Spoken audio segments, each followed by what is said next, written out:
Right now, my office looks really, really cool, but let me show you the gar hole that is my desk by Thursday.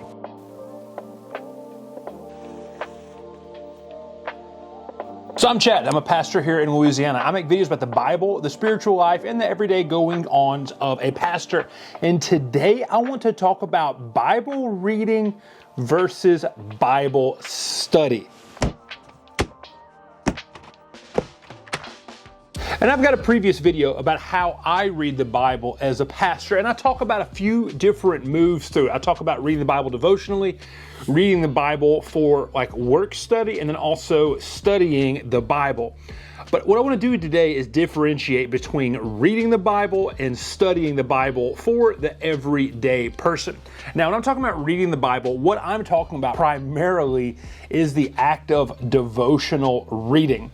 This can come across in many different forms, but I think that this is when we sit down and say, I'm going to engage with the Scripture because I want to meet with the presence of God.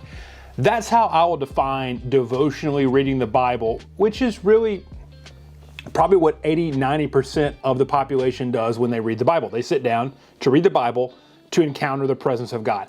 That's their why behind reading the Bible. But for me, to really dig into Scripture, to study it, it means moving past this devotional stage, encountering the presence of God. Studying the Bible doesn't mean that we're not affected by the Spirit while we're doing it, or even have these deep moments of the presence of the Spirit. In fact, I think studying can sometimes even be a longer run of these sorts of things as well. But I want to differentiate, because that's the thing. You can read the Bible without studying the Bible.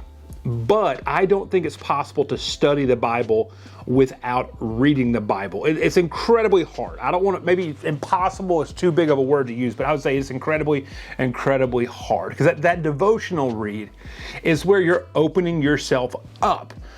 That study read is where you're investigating what's going on. So for me, kind of a quick condensed version of this, Bible reading primarily for me is the daily office. Now, my last video is about doing the daily office and how I do the daily office. Because for me, it's my morning. It's my first thing. I make my coffee and I sit down at my desk and I start doing the daily office. No matter what, as much as I can, I try to make that happen. And then I mark it up while I am doing the daily office. And you're seeing me do that right now. I also have a YouTube video about how I mark up my Bible. I'll put that up in the corner as well. But when I'm doing this, I'm not in a deep study mood. I'm wanting to engage with the presence of God. I want to open myself up to Him. And I know that just putting myself in front of Scripture is part of doing that. I also know that as I read, as I open myself up, as I wait on the Lord, that I'm attending to His presence with me. And sometimes I see things and sometimes I don't. Sometimes I read the Bible and I'm there for 10, 15 minutes. I pray and I think, okay, I've got that done. Then sometimes I'm reading the Bible, especially I love this on a Friday or Saturday when I'm off, is I love like taking an hour sometimes to just really go into this and let the Spirit do that sorts of things. But I never know if it's going to happen or not. One of the reasons I love the daily office is you can never finish it. It's a plan that's not designed to finish. It's just there to read and engage. But I'm marking up my Bible in the way that I mark up my Bible. And everyone's different. Your system might take a few years to really develop. I've been on mine, I think, for almost 4 now. And I think it's like 99% there. But I'm not studying, I'm reflecting, I'm processing, and honestly, for me, marking up my Bible is part of the habit to stay focused. Now, I also sometimes go into Rome research to reflect through the passage in a deeper way. I'm still calling this reading the Bible because I just want to write more that's really appropriate in my Bible. I used to do this right here in my journal, but I have found that this sort of thing does creep its way into sermons or Bible studies, that sort of thing. And so I want to be in a place that's saved. The only problem with stuff being in this paper book is I have to have this exact paper book back with me if I see things. And so now it's just easier for me to do that inside of Rome. But sometimes sometimes I begin seeing things to go even deeper into. And I even have a color for that in my Bible. I use this weird reddish pink color and I put research. That's what that color is for, is research. And I might even put that down in my Bible. That's where I begin to start studying things. But it's all about your why. And that's really the difference between, I think, between reading and studying. Your why when you're reading is to encounter the presence of God. Your why in studying is to go deeper into something, hopefully for a reason. Studying the Bible is when we're going in there specifically. And while the idea behind reading the Bible is to gain presence, studying the Bible is to gain knowledge.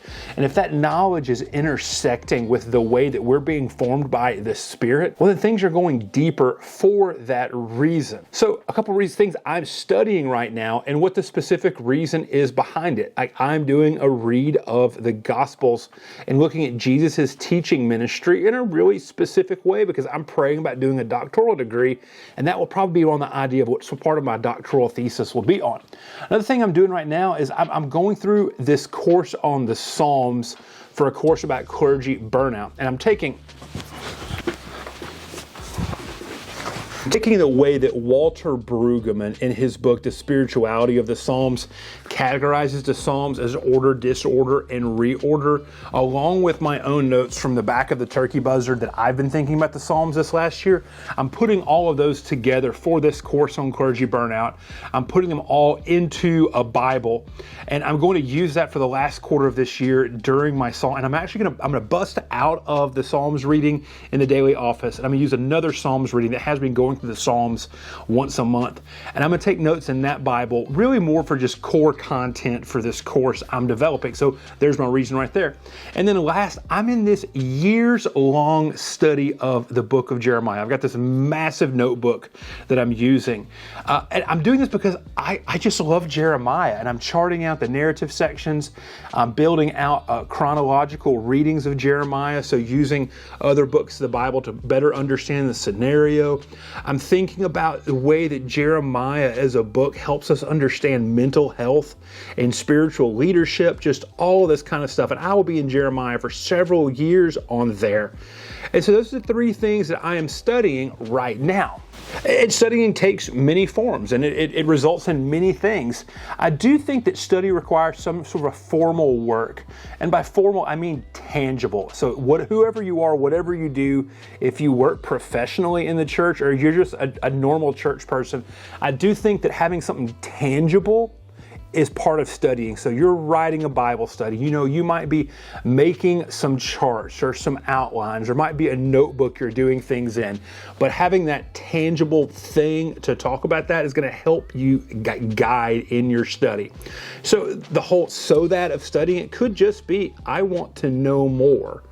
And that's all right, because the difference between reading and studying to you might very well be different from what I call reading and studying. There's not the difference, but there's maybe the move between reading and studying.